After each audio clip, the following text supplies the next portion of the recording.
ما بین مسلمان های ما خیلی رایج اصطلاح هست، میگه خدا زده باشی بهتر است نه که پیر زده باشی معاذ الله. به این معنا که پیر از الله زور است، یا قدرت پیر معاذ الله قدرت الله هم بالاست. و علی کل شیء قدیر و علی کل شیء علیم.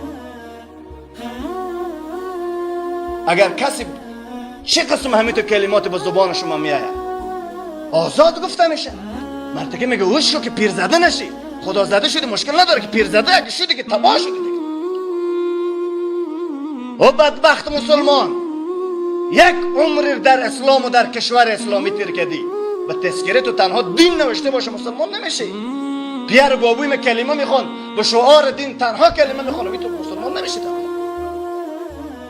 کلمات کفری باید نگی.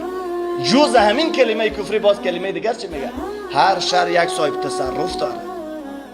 به چی معنا؟ که به این شهر یک کسی هست از ولیای الله که اون میدانه که شب که به کمپانی خواب باشه باز میدانه که به پل چرخی چکار شد. هر شهر یک صاحب تصرف داره. اگه او صاحب تصرف نباشه صبح دروازه های دکان ها واز نمیشه، شهر چپه میشه، زلزله میآید. به این معنای فارسی و ساده من به خدمت شما اشاره میکنه که هر شهر یک خدا داره معاذ الله، یک الله داره. معنا پیغامی است.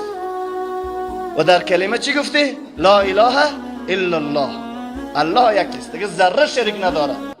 پیامبر شریک الله نمیتونه باشه، جبرائیل نمیتونه شریک الله باشه. الله از شریک و رفیق پاک است. باز الله جل شانه در کلام پاک خود چی میفرماید؟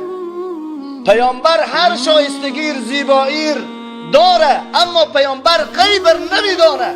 پیامبر که ما به معراج دعوت کردیم غیب نمیدانه. پیامبر که کلام خود برای او نازل کردیم غیب نمیدانه. متصرف نمیتونه باشه در مدینه، در مکه، در تمام دنیا متصرف پیامبر نیست، الله است متصرفی حقیقی به تمام کائنات.